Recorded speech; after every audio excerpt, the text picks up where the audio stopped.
Hi everyone, this is Carolyn Jaymes from Holistic Campus, and today I have with me Jenny Schlitz, who's from Colorado, and she's one of our founding practitioners. And I thought it might be fun if we all talked a little bit and you could learn about who she is and what she does. So welcome, Jenny. Thank you. I think this is a lot of fun. Oh, good. So I think what you do, from what I can understand, is pretty in-depth. Is there some way to simplify it for someone to kind of understand? The simplest way that I can explain it is I do exactly what you need.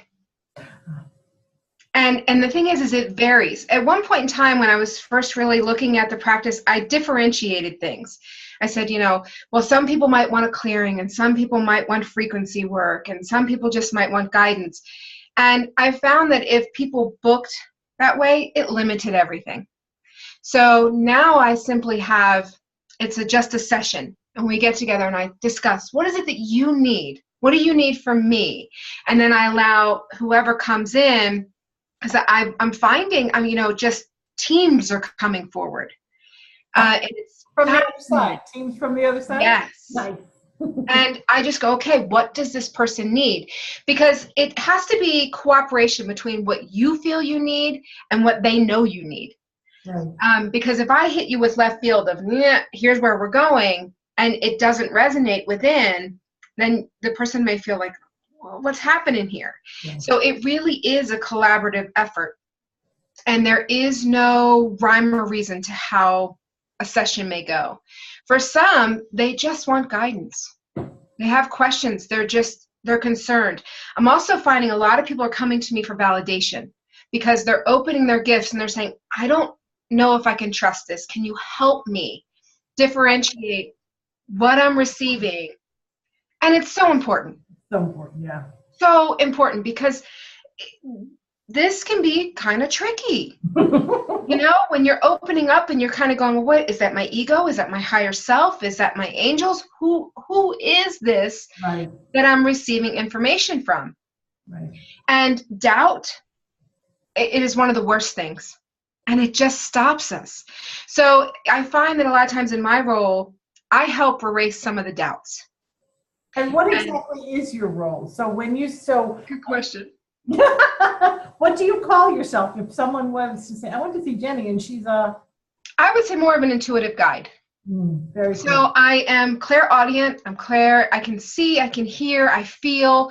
Sometimes I get medical stuff. It just all depends. What I have done is I've set it up with my team for them not to show me or give me anything I cannot assist with. Oh, beautiful. Because I don't want to see something within you and say, okay, well, can I assist with this? And then say, no. That's a lesson. She needs to understand that. And to me, that's debilitating. It ties my hands and I don't like it. Right.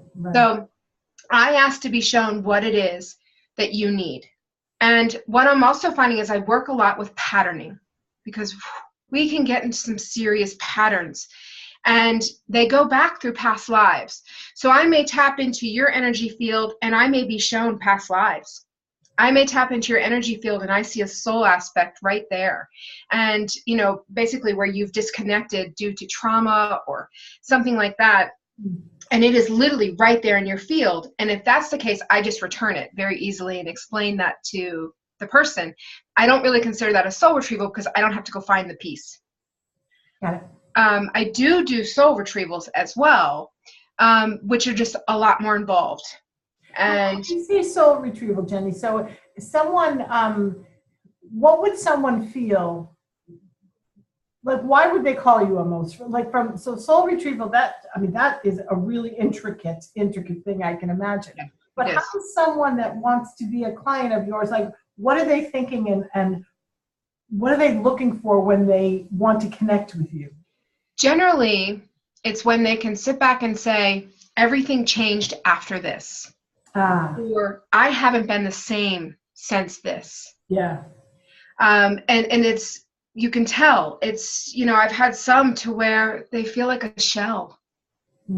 And they really have lost such a huge soul piece that they're not themselves anymore. And they know it. They don't feel right. Don't feel right.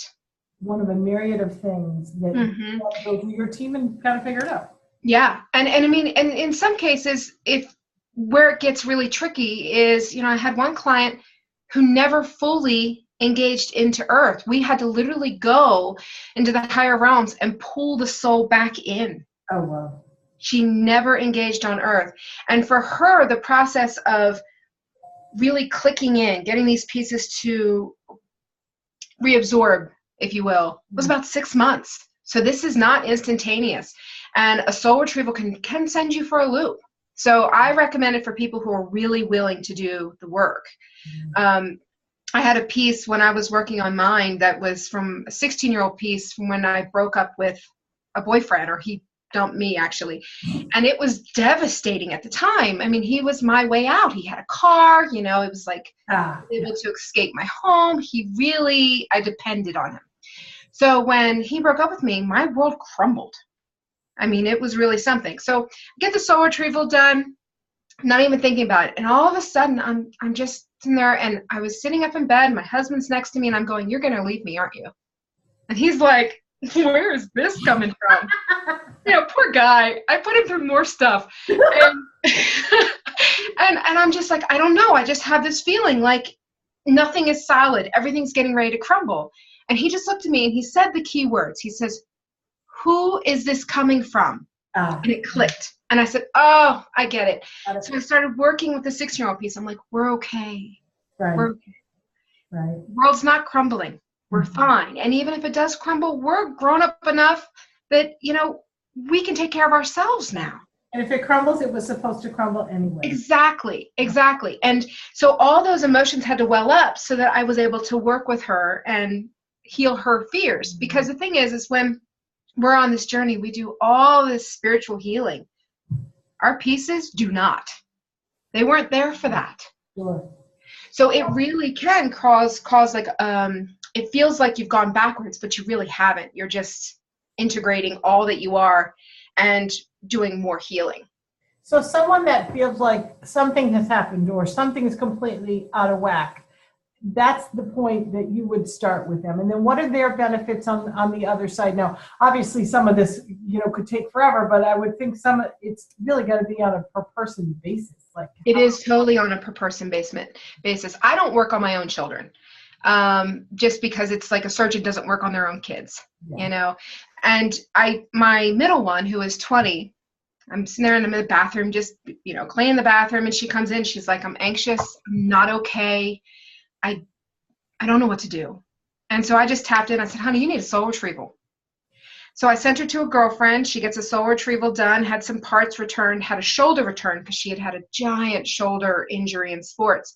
Oh, wow. And yeah, you can get pieces. You can get pieces returned. It's neat. It's really, really neat. And I didn't think anything of it, and then it was about 4 weeks later, I get this phone call from her, and she said, "I've decided to go back and play sports again." I'm like, "What? I thought you were done." Her walk changed. It was more confident. It was that, that sports girl swagger. That's the only way to describe it. Whereas when she was in her freshman year of college, she had gotten severely injured, and it ended her softball career. And it changed everything for her. She didn't know who she was.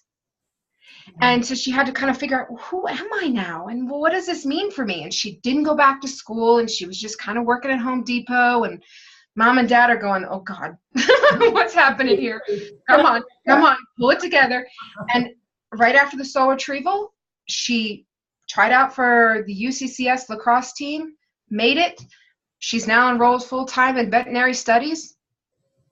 I have to attribute that to the soul retrieval. It brought back the piece of her that she basically left on that softball field. Isn't that amazing? It is. Isn't that amazing? Yeah. Well, I would say that's a pretty big benefit. It's a huge benefit. And some people literally wake up the next morning and they're like, "I'm okay. I feel great." And some people, it is a process. Yeah. For me, I had multiple soul retrievals in my training. And one of the pieces brought back memories I didn't even know I had. And I had to heal those and go, "Oh, that explains why I've done XYZ my whole life." Because that piece contained the memories and it had left, which is in a way, it's kind of a beautiful thing because everything is designed to protect you until you're ready to deal. Mm-hmm. Oh, yeah, that makes so much sense. Right. Yeah. So, you can have that. So you can have where the memories will come back. So I usually tap in when somebody requests a soul retrieval. I tap in, are they ready? And if they're not, I just explain to them that they're not ready yet. That they've got some other layering to do to get through first. And the soul retrieval is just a piece of it. What are some of the other things that you do? So what I mainly do, soul retrievals are kind of off to the side. They're not my main work. What I mainly do is I just tap in and we work with the teams, my team, your team, and get whatever guidance it is that you need. And then we work on you energetically. And I work a lot with morphic fields and frequencies, colors, and being able to shift some perceptions. And so oftentimes, like if I go in and I see a past life, I'm like, okay, here's the life. How are you modeling that emotion, those same things or those fears now? And once the person can say, oh my God, that's why I do that. Oh, that's beautiful. Okay, Yeah. so I know we're going to do a sample session in a little while, and I think everybody will be able to see you at work. Yeah, it'll be interesting. I can't honestly say what's going to come up. And why would you, right? You just, right. Our little earth minds can't encompass this. We can't. Right. Heads around. Right. I just laugh and I literally say I fly by the seat of my pants, because if I predetermine it of I'm going to do X, Y, Z with you, I may have missed Q and you really needed Q. Mm-hmm. So I just blank slate it and say whatever's needed. Okay. And I found that I'm getting the best results with people that way. Okay. So let's move on. Okay. All right. Thank you so much, Jenny. I appreciate it. It was great I hope everybody got a real feel for what it is you do, and I hope so too. Yeah. Thank you so much, dear. All right. Thank you. Talk soon. Bye-bye.